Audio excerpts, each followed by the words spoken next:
The tenants will remain until they have heard what their duchess has done.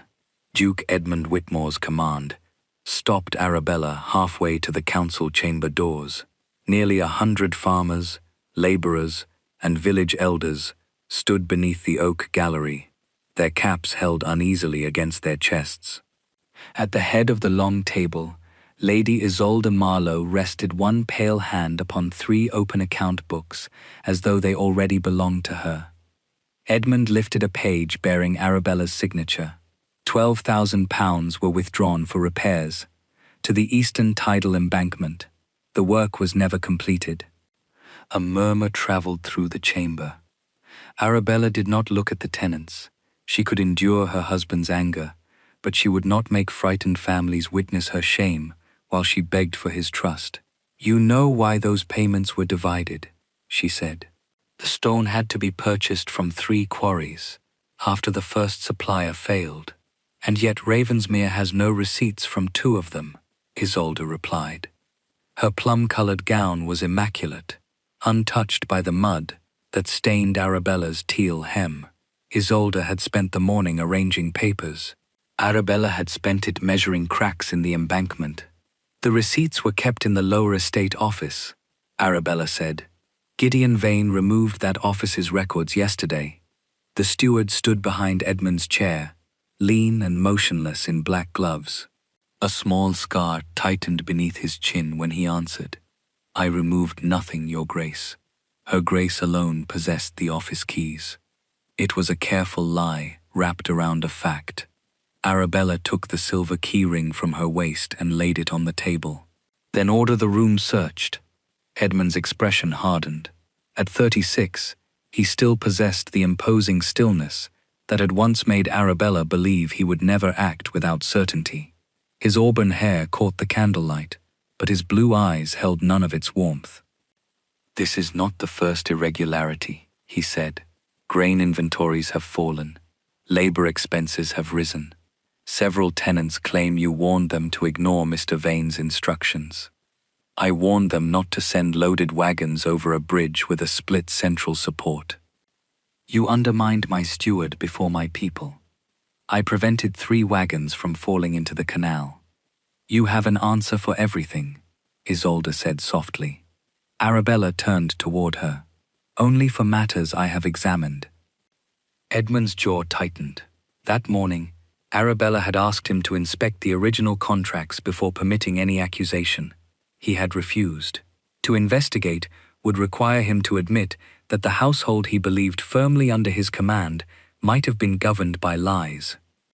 Arabella slowly removed her wedding ring. The small sound it made against the account book silenced the chamber. "Choose," she said. "Order a public investigation, or tell these people that you are willing to condemn your wife without one."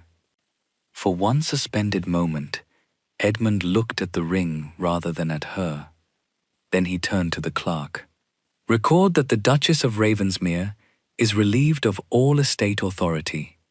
The words struck more deeply than Arabella allowed her face to reveal. She had governed Ravensmere's farms for 6 years. She had renegotiated seed contracts, reduced winter evictions, and redesigned the western channels using methods learned from her father, a canal engineer whom Edmund's family had once considered socially beneath them.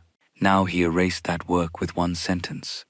Edmund took the silver keys and placed them before Isolde. "You will oversee the household accounts and harvest preparations until this matter is resolved." Isolde lowered her eyes with practiced reluctance. If that is what Ravensmere requires. Arabella understood the cruelty of the gesture. Isolde had not merely received a position, she had been placed in the chair traditionally belonging to Edmund's lawful wife. "You will retire to the North Dower House before sunset," Edmund continued. "You are not to enter the estate offices or speak to tenants regarding estate business." A farmer's wife began to weep silently near the back of the chamber. Arabella forced herself not to look toward her. "I will obey," she said, "on one condition. Move every family below the eastern embankment to higher ground before nightfall." Isolde gave a faint laugh. "There has been no rain for 9 days," The danger comes from the tide, not the rain. Enough, Edmund said. Arabella met his gaze. If the gates are opened during the spring tide, water will cross the lower fields in less than an hour. They will not be opened. Have you examined the gate schedule? I have examined the accusations against you. It was the answer she had feared. Edmund had been offered one final opportunity to look beyond his injured authority. He had chosen not to take it. Arabella gathered no papers. The guards had already begun emptying her writing desk into a wooden crate. As a ledger shifted, a payment order slid onto the floor beside her shoe. £12,000 for embankment stone. Beneath it appeared the authorization of Ruth Fenley, the widowed keeper of the eastern sluices. Arabella bent and studied the wavering mark. That is not Ruth's signature. Gideon stepped forward. Her Grace has been forbidden to examine estate documents. Ruth cannot sign her name, Arabella said. She marks official schedules with 3 crosses witnessed by the parish clerk. Edmund glanced toward the paper, but Isolde covered it with her hand. You have been dismissed, Arabella. A servant entered before Arabella could answer. His face was grey with fear. Your Grace, there is smoke rising from the lower document office. Gideon moved first, calling for buckets and guards. Edmund followed him toward the courtyard as alarm bells began ringing across Ravensmere. Arabella slipped through a side passage and ran toward the drying barns. She found Ruth Fenley crouched behind an empty flax cart, clutching a damp sheet against her chest. They made me surrender the gate schedule, Ruth whispered. I copied it first. Every floodgate was marked to open at midnight. Before Ruth could name the man who had issued the order, orange flames rose above the document office roof. Arabella stared from the burning records to the low fields where hundreds of tenants lived. Her public disgrace had not been the purpose of the council. It had been the distraction. Arabella caught Ruth by the shoulders as another section of the document office roof collapsed in a shower of sparks. Who ordered the gates opened? Ruth's eyes moved toward the stable yard, where servants and tenants were forming a line between the well and the burning building. Mr. Vane brought the schedule, but he was not alone. A gentleman waited outside my cottage. I never saw his face. Before Arabella could question her further, Edmund's voice rang across the courtyard, directing men toward the flames. Gideon stood beside him, shouting that every door and window must remain closed to prevent the fire from spreading. It sounded reasonable until Arabella saw smoke escaping through the eastern wall, where the account room shared a passage with the grain office. If the doors remained shut, no one would discover which records had been removed before the fire began. Ruth, take your copy to Reverend Hale, Arabella said. The parish rectory stood on the hill beyond the reach of the tide, and the clergyman had witnessed every official mark Ruth had made during her 12 years as sluice keeper. Give it to no one else. Tell him to note the hour he receives it and lock it inside the parish chest. Ruth folded the schedule beneath her apron. What will you do? What my husband has forbidden me to do. Arabella crossed the courtyard and climbed onto an empty cart. The tenants who had remained after the council turned toward her despite Gideon's orders. Every family below the eastern embankment must leave now, she called. Take blankets, food, lamps, and nothing that delays you. Move livestock to St. Ormond's Ridge. Send the strongest workers to the eastern canal with ropes, hammers, and timber. Gideon pushed through the crowd. Her Grace no longer speaks with the Duke's authority. I speak with the authority of someone who knows where the water will go. Arabella pointed toward the darkening fields.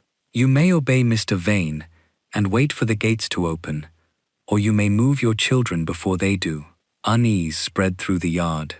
For 6 years these people had watched Arabella walk their fields in winter, measure their seed stores, and sit beside sick tenants when fever passed through the southern cottages. They remembered that she had redesigned the western drainage channel after the flood of 1812, lowering the spring water by nearly 3 feet. That knowledge had not come from fashionable study. As a child, she had followed her father along canal banks, while he taught laborers how to calculate pressure against timber gates. She had learned to read the angle of moving water before she learned to dance. "I'll move my family," a miller said. Another man nodded, then a third. Gideon's face tightened. Any tenant abandoning assigned harvest work will answer for it in his lease. Arabella stepped down from the cart. "Threaten one family with eviction tonight, Mr. Vane, and I will repeat those words before every magistrate in the county." "With what standing? His Grace has dismissed you. He removed my authority over Ravensmere's accounts. He did not dissolve our marriage, erase my title, or prevent me from remembering what I witnessed."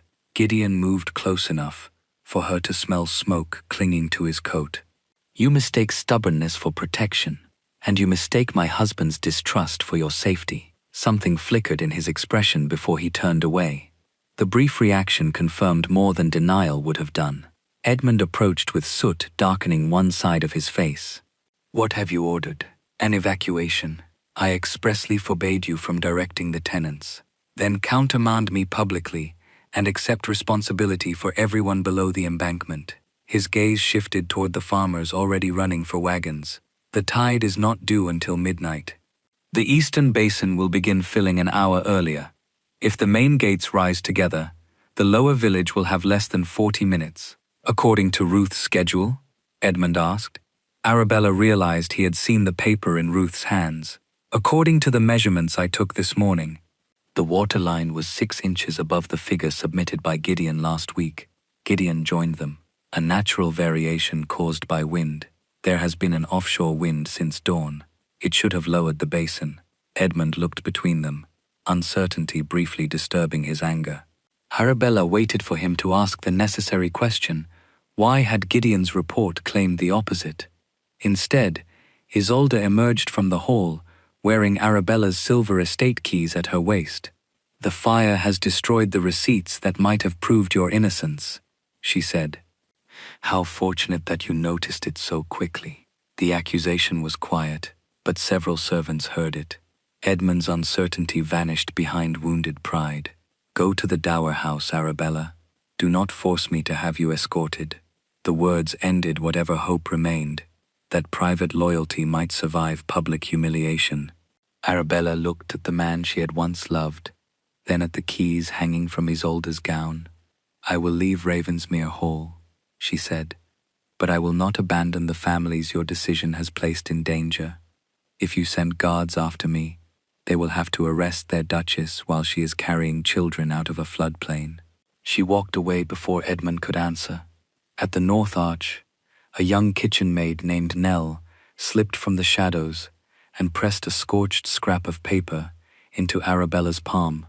"I found it outside the office, before the roof fell. Mr. Vane dropped it when he ran out." Only 3 lines remained legible. The £12,000 embankment payment, a London creditor called Blackthorn and Vale, and a date 7 days in the future. Arabella stared at the final notation. It was not an invoice for stone. It was a foreclosure deadline. The missing money had never been spent on repairs, and the fire had not been lit merely to conceal theft. Someone had placed Ravensmere's private lowland farms under a debt Edmund did not yet know existed, and if the gates opened at midnight, the destroyed harvest would make that debt impossible to repay. Is proving it. If the claim was fraudulent, someone expected the flood to make its terms enforceable before Edmund discovered the deception. She sent Nell toward the rectory, with instructions to remain beside Ruth and Reverend Hale, then followed the stream of wagons descending toward the eastern village. The sun had disappeared behind a bank of copper-colored clouds, but no rain fell. Water already pressed through cracks in the old embankment, shining black beneath the reeds. Arabella planted her father's wooden measuring rod at the canal edge and marked the level with a piece of blue chalk. "Check it every 15 minutes, she told Thomas Becket, the miller's eldest son. "If it rises above this notch, ring the chapel bell twice." Thomas looked no older than 16, yet fear had made his face solemn. "What if Mr. Vane orders me to stop? Ask him whether he intends to explain the drowned cottages himself." Arabella moved from house to house, placing infants and elderly villagers in the first wagons, while able-bodied adults carried flour, blankets, and medicine. She refused requests to save furniture. Chairs could be replaced. The 40 minutes before midnight could not. At the third cottage, she found Mrs. Larkin struggling to lift her feverish daughter from bed. Arabella wrapped the child in her own cloak and carried her outside, leaving the teal silk of her gown exposed to the cold marsh wind. The villagers had nearly reached St. Ormond's Ridge when hoofbeats sounded along the road. Lady Isolde arrived in Arabella's former carriage, accompanied by 4 estate guards and Gideon Vane. The silver keys shone at Isolde's waist. By the Duke's authority, every tenant is to return home, she announced. Abandoning the harvest without permission will be treated as a violation of lease. No one moved. Isolde's gaze settled upon the sick child in Arabella's arms. You have always known how to make disobedience appear compassionate. Arabella handed the girl to her mother. And you have always mistaken cruelty for discipline when someone else must bear its cost. Gideon produced a sealed paper. Her Grace has ordered the eastern granary opened. The flax stored there will be loaded onto barges tonight and taken to the King's Wharf. Arabella looked past him. 6 unfamiliar wagon drivers waited beside the canal, each wearing the grey armband of a private carrier. The estate's own drivers knew the road would be impassable once the tide turned. Which King's Wharf? Arabella asked. The order does not require your approval. No, but a lawful shipment requires a destination, a recorded weight, and a carrier's bond. Isolde stepped closer. Those tedious precautions helped create the debts now threatening Ravensmere. Those precautions prevented men like Gideon from turning grain into private gold. One of the unfamiliar drivers lowered his eyes. Arabella noticed a small brass token hanging from his coat button, the same toll mark used at Merehaven Wharf, a privately owned landing controlled by Blackthorn and Vale. The token was worn smooth on one side, but its edge carried 3 triangular cuts. She had seen an identical pattern on canal receipts during her father's final engineering commission. You are not taking the flax to a royal wharf, Arabella said. You are delivering it to Ravensmere's creditor. The driver instinctively covered the token. Gideon's gloved hand tightened around his riding crop. Remove her from the road. 2 guards approached, but the villagers closed ranks around Arabella. Farmers with no weapons stood shoulder to shoulder, while their wives held lanterns high enough to illuminate every face. Arabella raised one hand before fear could turn resistance into violence. No one will fight. We will simply witness. She turned to the guards. If you force these families back into their cottages, remember that each person here will testify whose order you obeyed. The older guard stopped. His companion followed. Neither man had been told there would be witnesses. Isolde's composure fractured. The Duke will hear of this. He should. Tell him his new estate mistress attempted to move the harvest into a creditor's possession while sending his tenants back beneath failing gates. A double peal rang from the chapel bell. Thomas came running with the measuring rod. The water crossed your mark, Your Grace. Nearly 2 inches in 15 minutes. Arabella examined the wet line. The rise was too fast for the natural tide. At least one upstream gate had already been opened. Move everyone to the ridge, she ordered. Take the livestock path. Gideon's wagons have blocked the main road. Isolde turned sharply toward the steward. You told me the gates would remain closed until midnight. The words escaped before she could retrieve them. Edmund, arriving on horseback behind the last guard, heard them. His attention moved from Isolde to the rising canal, then to the grey-armed drivers beside the granary. For one instant, Arabella saw calculation replace anger. Why do private carriers have my flax? He demanded. Gideon answered smoothly. Lady Isolde authorized an emergency sale to cover the shortage created by Her Grace's accounts. I authorized the preparation of a sale, Isolde corrected. Nothing was to leave without Edmund's approval. Edmund looked toward Arabella, but pride still resisted the conclusion before him. You knew I would come here. Did you arrange this display? The question wounded her more than his public accusation. Even with the canal rising before his eyes, he preferred to suspect her influence rather than examine those he had empowered. Arabella returned the measuring rod to Thomas. "I did not open your gates, hire those carriers, or place your harvest under an undisclosed debt. I merely refused to let your people drown quietly enough to preserve your opinion of me." A horn sounded from the direction of the eastern sluice. Ruth had warned that the gates required 2 men and a matched pair of iron keys, yet Arabella could hear the deep mechanical groan of timber lifting against water. Gideon swung onto his horse. "The gate crew may need assistance." He rode away before Edmund could stop him. Lady Isolde remained beside the carriage, staring not at the canal, but at Arabella's cloak pocket, where the corner of the scorched foreclosure notice had become visible. Her pale face changed. Until that moment, she had regarded Arabella as a discarded wife clinging to lost authority. Now she understood that Arabella possessed something the fire had failed to destroy, and that removing her from Ravensmere Hall had not removed her from the scheme. Lady Isolde's gaze remained fixed upon Arabella's cloak pocket until the eastern horn sounded a second time, longer and more urgent than before. The wooden gates groaned beyond the reeds, and a dark surge rolled through the canal hard enough to tear loose clumps of earth from the embankment. Arabella ran toward the sluice with Thomas and several farmers behind her.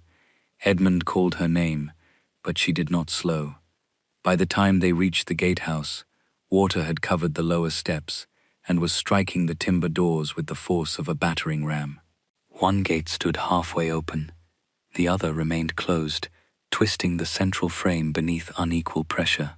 If the first rose another foot, the frame would split, and both gates would be carried into the lowland fields. "Find the winding chain," Arabella ordered. Thomas waded toward the gatehouse, but an iron lever came spinning out of the darkness and struck the water beside him. A masked man emerged through the rear doorway and fled along the towpath. Thomas started after him. Arabella seized the boy's sleeve. "Let him go. If that frame breaks, there will be no path left to chase him on." Inside the gatehouse, the winding drum turned without resistance. The brake pin had been removed, and the chain was feeding steadily through its wheel. Arabella searched the flooded floor with both hands until her fingers closed around the empty socket. "We need an iron bar the width of my wrist." One farmer brought a crowbar from the maintenance chest, but it was too narrow. Another offered the handle of a grain hook. Arabella rejected it. Wood would snap under the pressure. Edmund entered with 2 guards, water soaking his boots. "Tell me what must be done." It was not an apology, nor was it a restoration of her authority, but it was the first useful question he had asked that day. Arabella pointed toward the counterweight tower. "The gate cannot be lowered while the main channel is carrying this force. We must divert the water into the north meadow, reduce the pressure, then jam the winding drum before the chain runs free." Edmund stared toward the meadow. "That land belongs to your marriage settlement. The grass can be replanted. The village cannot. The meadow produces your private income. Then I am the person entitled to sacrifice it." She turned to the farmers. "Cut through the narrow bank beside the willow markers. Not anywhere else. My father placed a buried stone channel beneath that point when the canal was built." Edmund caught her arm before she stepped back into the water. "If you are wrong, the diversion will strike St. Ormond's Ridge. I drew the channel plans myself when I was 17. He released her. Men ran toward the meadow with spades and mattocks. Arabella climbed the counterweight ladder, her wet slippers slipping against the iron rungs. At the top, she discovered that the locking mechanism had been packed with flax fibers soaked in grease. The material prevented the teeth from catching and explained why the gate had continued rising after the crew abandoned it. She tore the fibers free, burning her palm against the moving wheel. Below, Edmund and the guards forced the crowbar across the winding drum, but the iron bent beneath the chain. "The bank is open!" Thomas shouted from the meadow. Water burst through the hidden channel, spreading over Arabella's grazing land in a wide silver sheet. The level inside the gatehouse fell by inches, The winding wheel slowed. Edmund drove the bent crowbar deeper until the drum stopped with a violent crack. Arabella engaged the cleaned locking teeth, and together they lowered the eastern gate until both doors stood level. The timber frame held. Cheers rose from the farmers, but Arabella remained against the mechanism, breathing through the pain in her blistered hand. The meadow that supplied her annual pin money had vanished beneath black water. She had saved Ravensmere's village by surrendering the only income over which her marriage settlement gave her limited protection. Isolde arrived after the danger had passed, accompanied by Gideon and the remaining council guests. She surveyed the closed gate, the intact cottages, and the flooded meadow. Then she raised the silver estate keys for everyone to see. "His Grace and I ordered the emergency diversion just in time," she announced. Several guests applauded. Arabella looked at Edmund, waiting for him to correct the lie. He knew whose knowledge had found the buried channel. He had watched her sacrifice her own land. Yet before he could speak, Gideon held up a bundle of grease-soaked flax taken from the locking mechanism. "This material came from the Duchess's private storehouse," he said. "Only she and her servants possessed access before today." Isolde's triumph became concern with remarkable ease. Arabella warned of a flood, created a panic, and then appeared with the precise knowledge needed to prevent disaster. One might almost believe she arranged the danger so Ravensmere would beg for her return. The applause died. Arabella descended from the tower and displayed her injured palm. The fibers were cut from newly processed flax. "Mine has remained unprocessed since the southern mill wheel broke. The mill records proving that were destroyed in the fire," Gideon replied. Edmund looked toward the gatehouse. Doubt returned to his face, but it was no longer aimed entirely at Arabella. "Who possessed the matched keys required to open this gate?" he asked. "Ruth Fenley and her apprentice," Gideon answered. "Ruth surrendered hers this morning. The apprentice is missing." A weak knock sounded beneath the gatehouse floor. Thomas pulled aside a loose maintenance panel, revealing a young man bound inside the narrow inspection space. They dragged him free, bleeding from a wound behind his ear. Arabella recognized Matthew Croft, Ruth's apprentice. He gripped her wrist before anyone could move him. "Mr. Vane took my key," he whispered. "He brought another man wearing a blackthorn pin." Gideon declared that an injured man's confusion proved nothing. Arabella removed the brass toll token from the unfamiliar driver's coat and placed it beside the scorched foreclosure notice. Both bore the same blackthorn emblem. Then let Edmund compare these with the creditor's original contract before another document disappears. Edmund extended his hand. Arabella was about to surrender the evidence when Isolde spoke from behind him. "There is one difficulty." She produced a sealed statement bearing Matthew's name and yesterday's date. The apprentice confessed that the Duchess paid him to open the gates. Matthew stared at the statement in Isolde's hand, as though it were an object pulled from a grave. "I never wrote that." His voice was weak, but every person near the gatehouse heard him. Isolde broke the seal and displayed a cramped signature at the bottom of the page. "It bears your name and was witnessed by Mr. Vane. I cannot write more than my initials." Matthew lifted his right hand, swollen from the rope that had bound him. "Mrs. Fenley taught me an M and a C for the schedules. Nothing else." Arabella held out her uninjured hand. "Let me see it." Isolde passed the statement to Edmund instead. He read silently while Gideon explained that Matthew had confessed the previous evening after Arabella promised him money and a permanent post at the sluice. The story possessed enough detail to sound credible and enough falsehood to collapse under examination. "Ask him where I supposedly met him," Arabella said. "Ask what money I offered, who saw us, and why I would pay him one day before warning you to inspect the gates." Edmund looked toward Matthew. "Did the Duchess instruct you to open them?" "No, Your Grace. Mr. Vane took my key after supper. He said the lock was being replaced." Gideon's scar tightened. The boy struck his head. "He is confused." "Then examine the injury," Arabella said.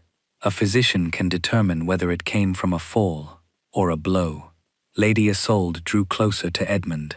Every delay gives Arabella time to shape another witness. She has already turned the tenants against your authority. Edmund's face hardened at precisely the wound Isolde knew how to press. He had inherited Ravensmere after his elder brother died in debt and disgrace, leaving Edmund convinced that hesitation invited ruin. Arabella had once admired his decisiveness. Now she watched others use it as a weapon. "The evidence will be examined at the hall," he said. "Matthew will remain under guard." "Under whose guard?" Arabella asked. "Yours or Gideon's? Do not make every instruction a contest between us. It became a contest when you gave my keys to the woman accusing me." Edmund glanced toward the surrounding tenants. Once again, pride answered before judgment. "Sir Percival Crane is still at Ravensmere Hall. I will place the matter before him tonight." The local magistrate had attended the Harvest Council as Edmund's guest. He possessed authority to take sworn statements and order temporary confinement, pending a formal examination. Arabella understood what Edmund intended before he said it. "You mean to accuse me of sabotaging your own gates? I mean to prevent further interference while the facts are established. You refuse to establish them before condemning me, and since then there has been a fire, an unlawful evacuation, an attempted removal of estate goods, and a flood that you alone knew how to stop. Listen to what you have just described. The goods were being removed by Isolde's carriers. The gates were opened with keys controlled by Gideon. I saved the village by destroying my own meadow." Edmund's gaze moved toward the drowned land. For a moment, remorse almost overcame suspicion. Then Isolde spoke quietly. "A sacrifice is most convincing when everyone can see it." Arabella turned upon her. "You knew the gates were scheduled to open at midnight. You admitted it before witnesses. Ruth's maintenance schedule was presented to me after I accepted the estate keys. Then why did you order families back into their cottages?" Isolde did not answer. Edmund had heard enough to investigate, but an investigation would require him to suspend the very people he had elevated while publicly admitting that Arabella might be innocent. Gideon placed a prepared document on the gatehouse table. Sir Percival had apparently drafted it before anyone left the hall. It stated that Arabella had incited tenants to disobey lawful estate orders, interfered with harvest operations, and possibly conspired to damage the eastern sluice. "This was prepared before the gates opened," Arabella said. Edmund looked down at the page. The date and hour confirmed it. Gideon answered that the complaint concerned her earlier disobedience and had been updated after the sabotage. "The handwriting does not change," Arabella said. "The accusation of damage was already included." Edmund's fingers tightened around the paper. There it was, the clear contradiction, the final opportunity to stop. "Send Gideon and Isolde away," Arabella told him. "Place Matthew with Reverend Hale.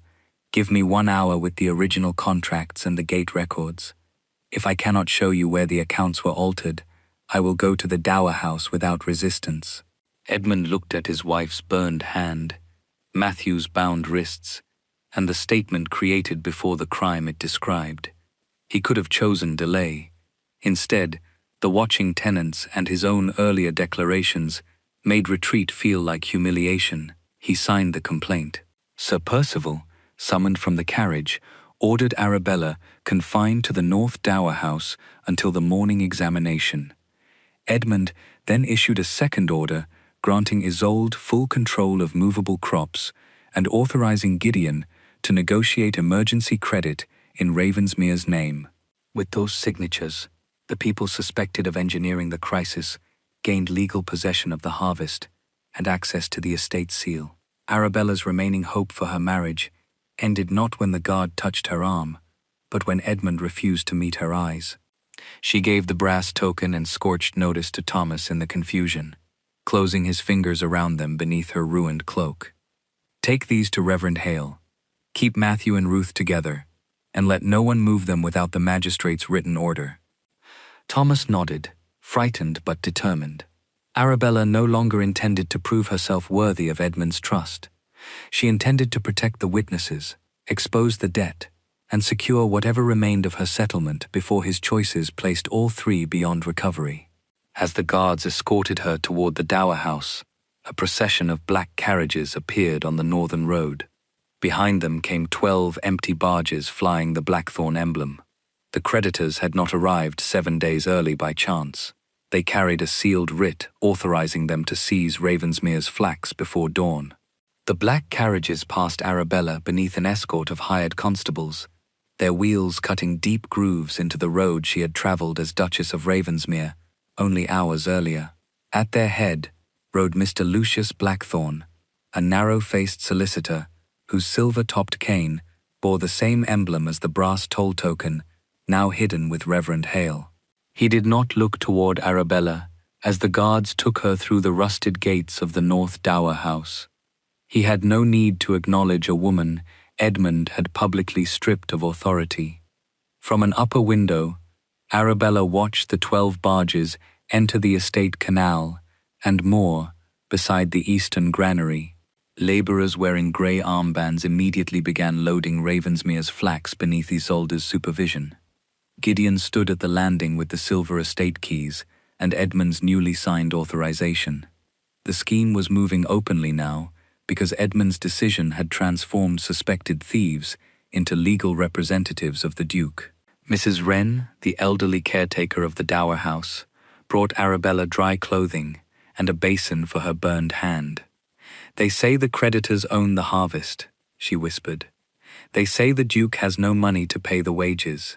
Arabella removed her ruined teal gown and changed into an old brown riding dress, left from the years when she had inspected canals with her father. They do not own it yet.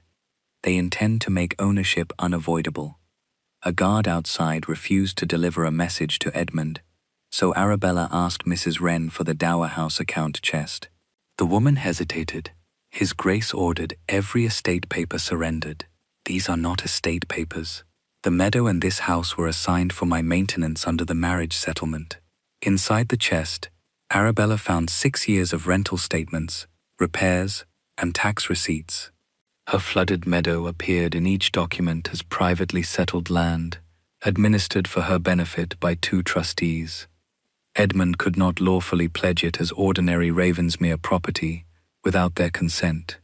Yet the scorched foreclosure notice had included the meadow among the lowland farms. Whoever drafted the debt had either forged the trustees' approval or expected the flood to erase the boundary markers separating her settlement from Edmund's private lands. Arabella went to the window again and studied the barges. They sat unusually low in the water before half the flax had been loaded. Her father had taught her that a vessel's painted line revealed its safe draught. These barges had been filled with stone beneath their covered decks. They could never carry the entire harvest to Merehaven. Blackthorn intended them to ground in the shallow western cut before dawn, allowing him to claim Ravensmere had failed to deliver the contracted quantity. The flax already aboard would be seized as partial payment, and the lowland farms would fall under the penalty clause. A pounding sounded at the dower house door. Thomas had arrived carrying Matthew between himself and Reverend Hale. Blood soaked the apprentice's collar. "Men came to the rectory," Thomas said. "They had a written order transferring Matthew to Mr. Vane's custody." Reverend Hale closed the door behind them. The document bore the estate seal, but not Sir Percival's. I refused. They attempted to enter by force. Arabella examined Matthew's wound. His pulse was weak, and the ride had reopened the cut behind his ear. Protecting him inside the house would violate Sir Percival's order that she remain without visitors, but surrendering him to Gideon would silence the only person who had seen the stolen sluice key. "Carry him upstairs," she said. "Mrs. Wren, boil water and bring clean linen. Reverend, write down everything Matthew says while he remains conscious, record the time, and have Thomas witness it." The guard entered and demanded that Matthew be removed. Arabella stood between him and the staircase. "He is an injured witness under a magistrate's protection. Mr. Vane says he is an accused accomplice." "Mr. Vane is the man he accused. If you surrender Matthew to him, I will name you before Sir Percival as a participant in witness intimidation." The guard looked toward the road, where more tenants were gathering beyond the gate. He stepped back, but warned that Edmund would be informed. "For once," Arabella said, "inform him accurately." At Ravensmere Hall, Edmund attempted to stop the removal of the flax, after discovering that Blackthorn's writ included his wife's settled meadow. Mr. Blackthorn responded by producing the emergency credit authorization Edmund had signed beside the gatehouse. Gideon had used it within the hour to acknowledge the disputed debt and accept immediate seizure as security. Because the flax had already entered the creditor's custody under Edmund's own seal, reclaiming it by force would expose him to an action for breach of contract and bring the sheriff against Ravensmere. Edmund ordered Isolde to surrender the estate keys. She calmly reminded him that hundreds of tenant wages were due within 2 days, and the estate's ready funds had been placed in a Blackthorn account as security. If he revoked her authority now, the account would be frozen. The consequences of his decision could no longer be reversed by issuing another command. Before midnight, the first weighted barge grounded exactly where Arabella expected. Men shouted from the western cut, while flax bales slid into the canal. The blocked vessel forced water against the weakened inner bank, opening a crack that widened with every wave. If the bank failed, the flood would strike the mill, destroy the remaining grain, and wash away the old stone markers proving which land belonged to Arabella's settlement. Edmund rode to the dower house and demanded her help. She met him at the locked gate. "I will help the families and protect the settlement records," she said. "I will not protect Isolde's authority, Gideon's agreements, or your pride." Edmund accepted the boundary because the sound of breaking earth left him no alternative. Arabella organized the tenants from outside her place of confinement, directing them to unload stone from the grounded barge and build a temporary barrier along the inner bank. Edmund worked among them, but every delay cost him something his signature had surrendered. Blackthorn's men removed the flax, the estate's wage account remained frozen, and the creditor posted notices claiming the southern mill and 4 lowland farms. Near 2 in the morning, Matthew regained consciousness long enough to dictate what he had seen. Gideon had opened the gate for a man wearing a blackthorn pin, then ordered the apprentice struck and hidden beneath the floor. Reverend Hale sealed the testimony. Before relief could settle over Arabella, a rider arrived from the county registry with another notice. At 9 the following morning, Blackthorn intended to register permanent possession of the lowland farms under the default clause. Arabella had 7 hours to prove that at least one pledged property could never lawfully have been included, or Ravensmere would lose the land before Matthew could testify publicly. Arabella had 7 hours, no carriage, and a guard posted outside the dower house. Yet for the first time since the council, she possessed a room no one else controlled. She spread the maintenance accounts across the dining table, while Reverend Hale recorded the condition of every page, and Mrs. Wren searched the attic for the chest containing documents from Arabella's first year at Ravensmere. The marriage settlement itself had been deposited with Harrow and Finch in the county town, but Arabella found the annual trustee statements confirming that the North Meadow, Eastern Mill cottages, and 23 acres beside the canal belonged to the settled property. Each statement carried the embossed stamp of Sir Nathaniel Grey, her surviving trustee. Blackthorn's writ could not lawfully include those lands without Grey's written consent. "If we reach Sir Nathaniel before 9, he can enter an objection at the registry," Reverend Hale said. "If he is still at Greywick." Arabella examined the foreclosure notice again. The scorched edge had concealed a line of small print, naming Sir Nathaniel as a consenting party. They already anticipated him. She compared the date beside his supposed consent with a letter in the account chest. Sir Nathaniel had written to her from Bath on that same day, explaining that a broken leg prevented his return for at least a month. A forged signature could still delay the registry, but proving his absence would require the posting records or a witness from Greywick. Thomas volunteered to ride to the county town with the letter and trustee statements. Arabella refused to send him alone. Blackthorn's men know you carried evidence from the gatehouse. Reverend Hale folded the documents into 3 separate packets. One went beneath his clerical coat, another into Mrs. Wren's flour bin, and the third inside the lining of Thomas's saddle. The scorched notice and brass toll token were sealed together in a parish envelope bearing the Reverend's signature, Thomas's witness mark, and the exact hour of transfer. If one packet vanished, the others could establish what had been taken and by whom. Edmund returned before they departed. The mud on his clothes had dried into grey streaks, and exhaustion had stripped the certainty from his face. He entered without demanding obedience. "Blackthorn has seized the southern mill," he said. "The workers have been ordered out, because your authorization allowed Gideon to acknowledge the disputed debt. I know what I signed. You knew the words. You did not know the purpose." Edmund absorbed the distinction without defending himself. His gaze moved across the rent books and stopped at a series of payments marked from Arabella's private allowance. For 4 winters, she had covered seed purchases, medicine, and widow's rent from her pin money whenever Gideon reported that estate funds were unavailable. The total exceeded £3,000. "Why was I never shown these?" he asked. "You were shown them every quarter."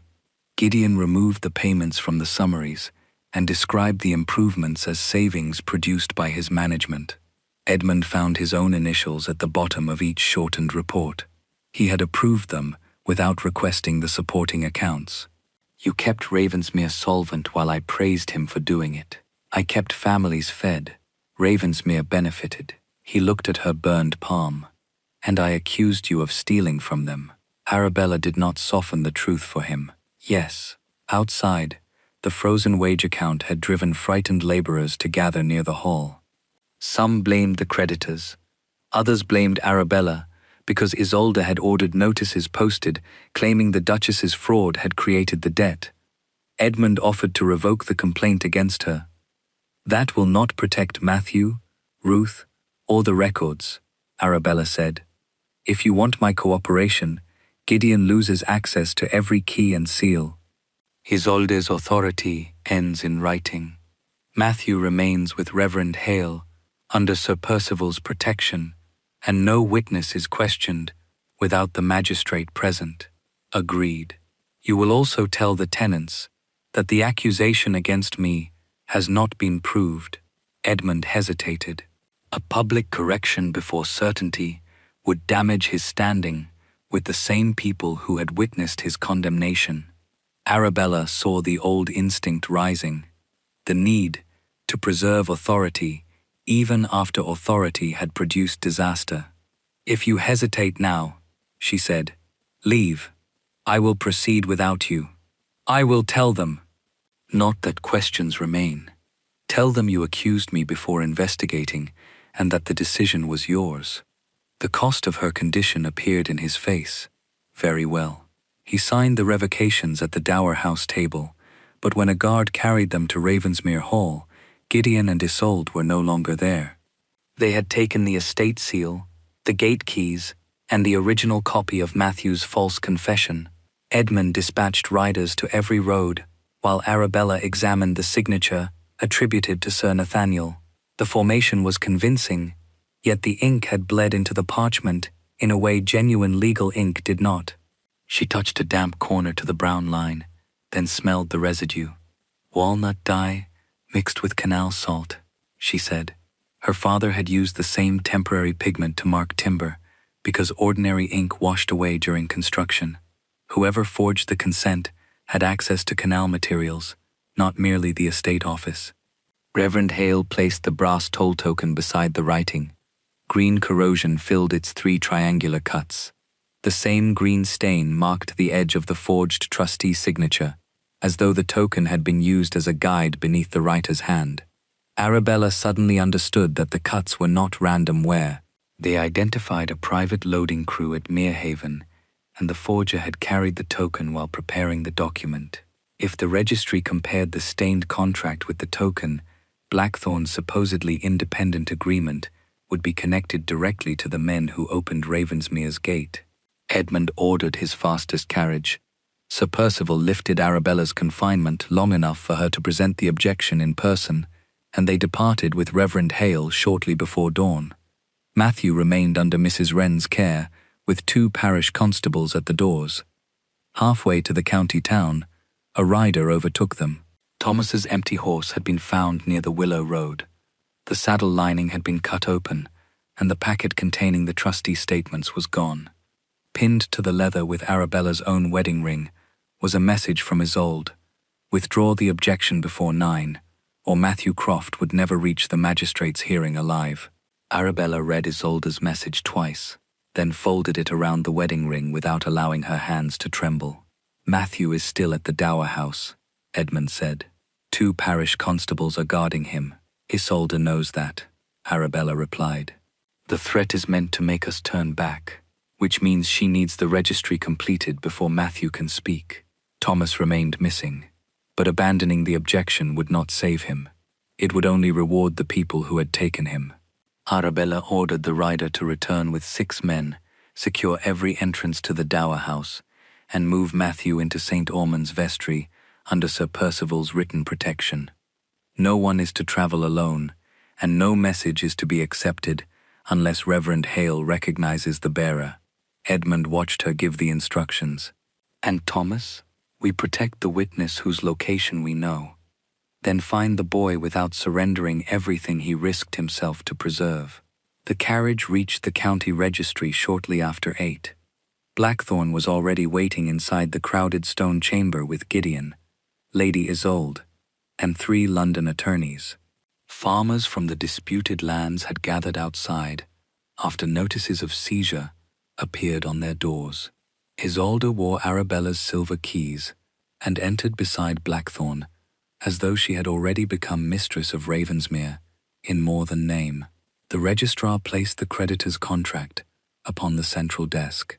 It bore Edmund's estate seal, Gideon's witnessing signature, and Sir Nathaniel Gray's supposed consent to include Arabella's settled property. Blackthorn also produced the trustees' statements stolen from Thomas's saddle, claiming they had been delivered voluntarily during the original negotiations. "Those pages were taken less than 2 hours ago," Arabella said.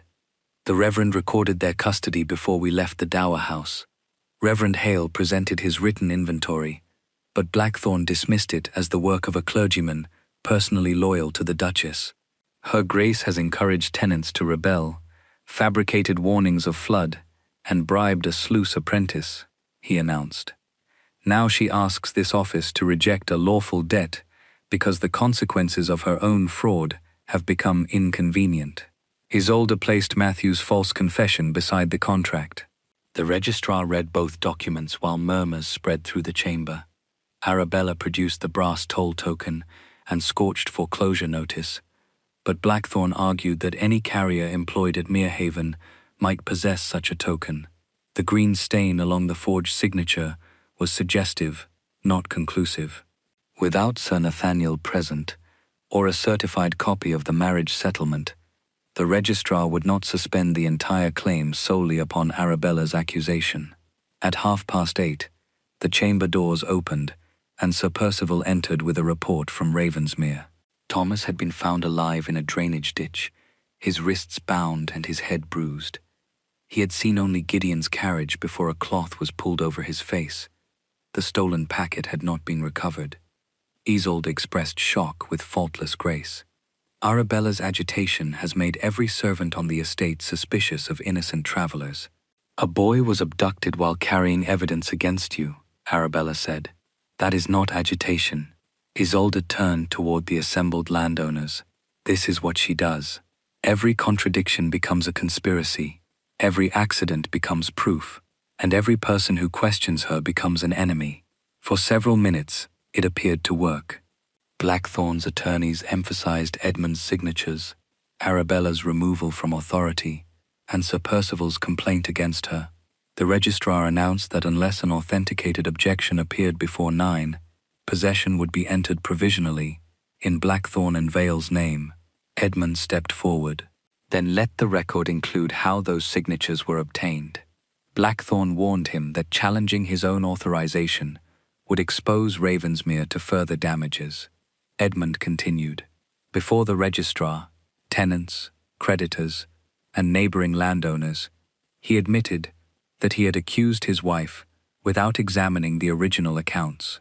He stated that the complaint against her had been prepared before the alleged sabotage, that he had transferred the keys and seal despite hearing Matthew accuse Gideon, and that his emergency authorization had allowed a disputed debt to be acknowledged. The responsibility for those decisions is mine, he said. They were not obtained by force. I signed because pride mattered more to me than the truth my wife placed before me. The admission destroyed what remained of his reputation for unerring judgment and gave every creditor reason to question his governance. It also failed to stop the registry. Blackthorn had relied upon Edmund's authority in written form, and public remorse could not erase a completed transaction. At 9, the registrar entered provisional possession of the Southern Mill and Lowland Farms in Blackthorn and Vale's name, subject to later legal challenge. Isolde smiled as the seal came down. Ravensmere had lost the land, Arabella remained publicly accused, and the evidence carried by Thomas now appeared to support the creditor because Blackthorn possessed it. Outside the registry, Edmund tried to apologize. Arabella stopped him. You told the truth when it cost you something. That was necessary. It does not restore what you chose to break. He accepted the rebuke without asking for forgiveness. Reverend Hale opened his inventory to determine exactly which papers had been stolen. Arabella compared it with the description of the lands in Blackthorn's contract. The creditor claimed 23 acres beside the canal, the measurement used in her trustee statements. Yet every official Ravensmere map still recorded that parcel as 21 acres. The additional 2 acres in from a narrow strip created when Arabella and her father redirected the canal in 1811. That correction had never been entered in the estate office. It existed only in the private trustee accounts taken from Thomas that morning. Blackthorn's contract was dated 6 months earlier. If his agreement had truly been written then, he could not have known the corrected measurement unless someone with access to Arabella's private records had supplied it. Isolde had repeatedly claimed never to have seen those records before accepting the estate keys. Arabella now understood why the packet had been stolen. It had not merely contained proof of her settlement, it contained the only source from which the forgers could have copied their mistake. Blackthorn will hold a creditors' meeting at Ravensmere Hall this afternoon to confirm the seizures, Edmund said. Arabella looked at the 23-acre figure, then at the wedding ring Isolde had used to pin her threat. A thin smear of blue wax marked the inside of the gold band, the same unusual wax concealed beneath Edmund's black seal on the original debt. Isolde had handled the forged contract recently enough for its wax to remain soft. Arabella closed her hand around the ring. Then we will attend the meeting, she said. I will ask Isolde one question about a measurement she claims never to have seen. If she lies, the map will expose her. If she tells the truth, she will admit access to the records used to forge Sir Nathaniel's consent. Before returning to Ravensmere Hall, Arabella required Sir Percival to issue written protections for Matthew, Ruth, and Thomas. The 3 witnesses travelled in separate carriages guarded by parish constables, and none was told where the others would wait. Reverend Hale kept the brass toll token and scorched foreclosure notice inside the sealed parish envelope, while Arabella retained only her wedding ring and a copied list of questions. If Gideon attempted to silence one witness or seize one packet, the remaining evidence would still reach the meeting. By noon, the hall where Edmund had condemned his wife was filled again, this time with creditors, tenants, neighboring landowners, and representatives from the county registry. Mr. Blackthorn occupied Edmund's former place at the head of the table. Isolde sat beside him wearing the silver keys, while Gideon stood near the doors, as though he remained Ravensmere's trusted steward. Edmund entered without ceremony and took a chair among the landowners. He had yielded the central position to Arabella because the case against Blackthorne depended upon her reasoning, not his title. Blackthorne began by presenting a clean narrative. Ravensmere had borrowed money to repair the embankment. Arabella had diverted those funds, hidden shortages, and induced an apprentice to sabotage the gates so that the resulting confusion would conceal her theft. Edmund's signatures proved the debt. Matthew's confession proved the sabotage. The flooded harvest proved the default. The Duchess now invents a conspiracy, Blackthorne concluded, because lawful foreclosure has exposed the consequences of her management. Arabella waited until he placed the original contract on the table. Lady Isolde, before my husband gave you the estate keys yesterday, had you ever examined my trustee accounts? Never. Had you entered the North Dower House? I had no reason to. Did you know my father's canal diversion added 2 acres to the meadow assigned under my settlement? Isolde's violet-grey eyes remained calm. Everyone at Ravensmere knows the meadow. They know its name. I asked whether you knew its corrected measurement. No. Arabella turned toward Blackthorne. Your contract includes 23 acres beside the canal. Every map in the estate office records 21. The corrected figure appeared only in statements kept at the Dower House and in the sealed settlement deposited with Harrow and Finch. Blackthorne claimed his own surveyor had measured the land 6 months earlier. Name him, Arabella said. His report is privileged commercial correspondence. Then describe the markers he used. Blackthorne's mouth tightened. Arabella placed her father's wooden measuring rod beside the contract. The western boundary cannot be measured from the public towpath because the old stone marker lies beneath the canal. A surveyor unfamiliar with the 1811 diversion would record 21 acres, just as the estate maps do. To reach 23, he would need my father's private calculations. Isolde interrupted. Perhaps Arabella supplied them while arranging the loan herself. You said yesterday that I had hidden the loan from Ravensmere. Which accusation would you like to keep? A ripple of uneasy laughter moved through the tenants. Blackthorne produced the trustee statements, stolen from Thomas, and declared that Arabella had delivered them during negotiations. Reverend Hale then opened his custody ledger. He described each page, its folds, Sir Nathaniel's embossed stamp, and a crescent-shaped scorch on the final sheet. Mrs. Wren had removed those exact papers from the Dower House chest after 2 that morning. Thomas testified that they were sewn into his saddle shortly before he was taken by men using Gideon's carriage. If Blackthorne possessed these pages 6 months ago, Arabella said, how were they inside my locked Dower House chest last night? Gideon denied that the carriage belonged to him. Thomas identified a broken brass latch beneath its rear window, damage he had repaired himself the previous spring. Sir Percival ordered the carriage examined in the courtyard. The latch matched. Arabella next called Ruth Fenley. Ruth stated that Gideon had taken her sluice key and replaced the ordinary gate schedule with one ordering every gate opened during the spring tide. She displayed the copy witnessed and sealed by Reverend Hale before the flood. Gideon claimed Arabella had dictated it.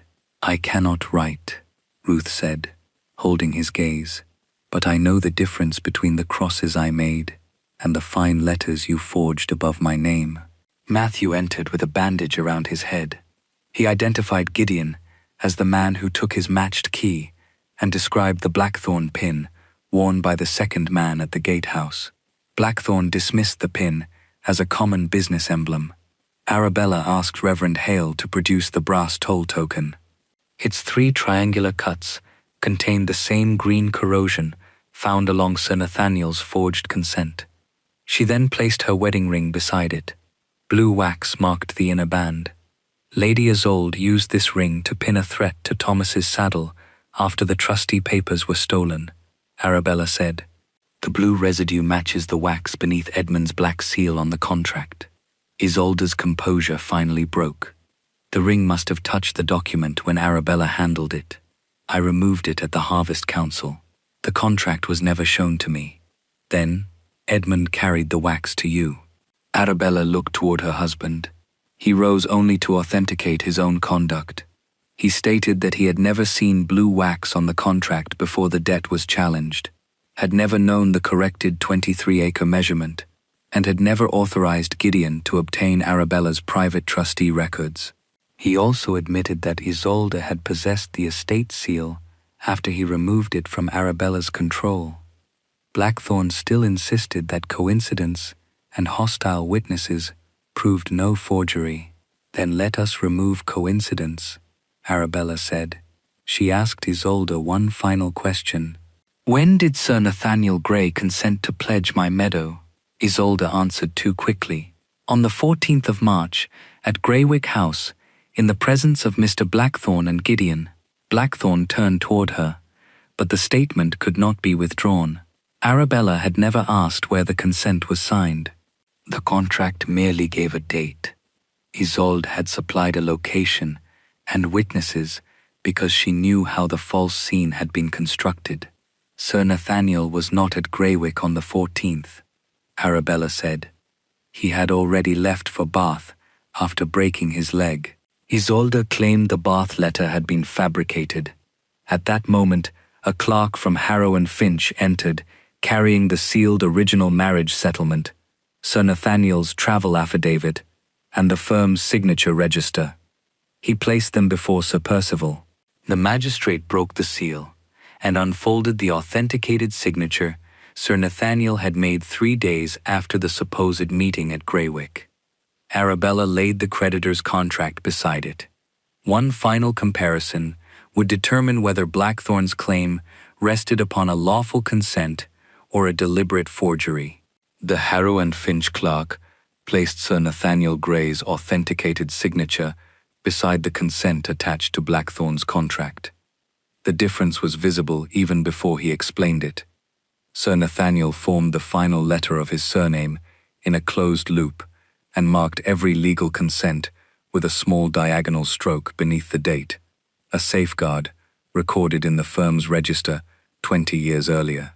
The signature on Blackthorne's contract possessed neither feature.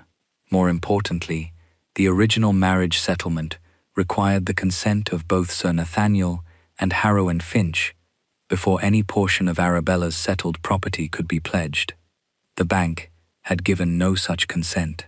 Sir Percival declared the claim against Arabella's meadow, cottages, and canal acreage invalid, then ordered the hall doors closed while the remaining evidence was examined. Blackthorne attempted to leave, but 2 constables blocked his path. Isolde rose and accused Arabella of manipulating the firm, yet her authority vanished with the forged consent. The 23-acre description proved that the contract had been prepared using Arabella's private trustee accounts rather than an independent survey. Reverend Hale's custody record proved those same pages remained inside the dower house until the night before the registration. Thomas's testimony connected their theft to Gideon's carriage, while the cut saddle lining was found beneath its rear seat. A search authorized by Sir Percival uncovered Ruth's original sluice key, Matthew's matched key, the missing estate seal, sticks of blue wax, several practice copies of Sir Nathaniel's signature, and a payment book bearing Blackthorne's emblem. The entries showed money passing from Blackthorne to Gideon for timber release, night loading, and removal of the apprentice. Another payment had been made to Lady Isolde 3 months earlier, promising her a share of the southern mill once foreclosure was completed. No confession was needed. The documents established the entire design. Gideon had diverted the £12,000 intended for embankment repairs, then concealed the missing money through altered summaries Edmund approved without inspection. Isolde obtained access to Arabella's trustee records and supplied the corrected acreage needed to include her settled land in the false debt. Blackthorne prepared a forged contract, while Gideon arranged the document office fire to destroy receipts and account books capable of exposing the earlier theft. Matthew was attacked because he saw the stolen gate keys. The gates were open to threaten the harvest, and the stone-weighted barges were deliberately grounded so Ravensmere could not complete delivery before the deadline. The resulting default would have allowed Blackthorn to seize the flax, the southern mill, and every unentailed lowland farm. Arabella had been the principal obstacle because she understood the canal, knew the true boundaries, and kept independent accounts. Edmund's public rejection removed that obstacle, gave Isolde the keys, and allowed Gideon to use the estate seal. His final authorization transformed a fraudulent demand into a transaction that appeared lawful long enough for Blackthorn to secure provisional possession. Lady Isolde insisted that she had intended only to frighten Arabella away and improve Ravensmere's finances. Arabella placed the threat pinned with her wedding ring beside the forged contract. You ordered families back into the floodplain, stole evidence from a wounded boy, and threatened a witness. You did not misunderstand the plan. You believed the people beneath you would pay its price. Sir Percival committed Gideon and Blackthorn for examination on charges of forgery, fraud, arson, assault, and conspiracy to seize property. Isolde was placed under guard for her part in the forged consent, Thomas's abduction, and the threats against Matthew. Her widow's income was later attached to compensate the injured witnesses, and the social allies who had praised her at the Harvest Council refused to receive her once the evidence became public. The county registry cancelled Blackthorn's provisional possession. His firm was ordered to return the flax or provide its full market value, while the wage account was released under temporary supervision from Harrow and Finch. The lowland farms, Southern Mill, and Arabella's settled property were restored before any question of her marriage was discussed. Edmund then stood in the same place where he had taken the keys from his wife. Before the tenants and creditors, he withdrew every accusation against her. Arabella warned me before I signed, he said. I could have examined the accounts, protected the witnesses, or delayed my decision. I chose none of those things. Isolde and Gideon deceived me, but deception succeeded because I valued obedience over my wife's judgment and my reputation over the truth. The public harm was mine, and the correction must also be public. He returned the silver estate keys, but Arabella did not accept them immediately. These keys allowed one person's pride to decide whether hundreds of families ate or drowned, she said. Ravensmere cannot be repaired by placing them in another pair of hands without changing the system. Edmund agreed to create an independent estate council containing elected tenant representatives, the mill workers, Ruth Fenley, and a trustee chosen by Arabella. He sold his unentailed hunting lodge to repay the missing repair funds, restore Arabella's private income, rebuild the embankment, and compensate Thomas and Matthew. He also surrendered sole control of the accounts for 5 years, a consequence that cost him authority rather than merely money. Arabella accepted the chairmanship of the new council under a separate legal agreement guaranteeing her salary, access to records, and freedom from Edmund's interference. She did not return to his rooms. When he asked whether their marriage might survive, she gave him the answer his remorse had not entitled him to avoid. You did not lose my trust when Isolde lied. You lost it when you had reason to doubt her and chose to punish me instead. I will not pretend one truthful speech has repaired that. Edmund offered a formal separation with independent maintenance if she wanted it. Arabella chose separate residences and told him that any future between them would depend upon years of conduct, not promises made after exposure. During the following year, Edmund attended every council meeting without presiding over it. He listened while tenants challenged his decisions, opened every account to inspection, and never used his reforms to demand Arabella's affection. Their conversations gradually moved from estate business to cautious friendship, but Arabella kept her independence and made no promise of full reconciliation. On the anniversary of the flood, the rebuilt eastern gate was opened before the villages. Ruth turned the mechanism, Matthew recorded the water level, and Thomas carried the first wage ledger, prepared under the new system. Edmund stood among the tenants rather than above them. Arabella approached the council table, wearing her teal and cream gown, her black curls caught by the morning wind. The silver keys lay beside the same account book, upon which she had once placed her wedding ring. This time no man pushed them toward her. The elected council asked whether she would accept them under the authority they had created together. Arabella took the keys, left the ring where it was, and walked toward the canal to begin the inspection on her own terms.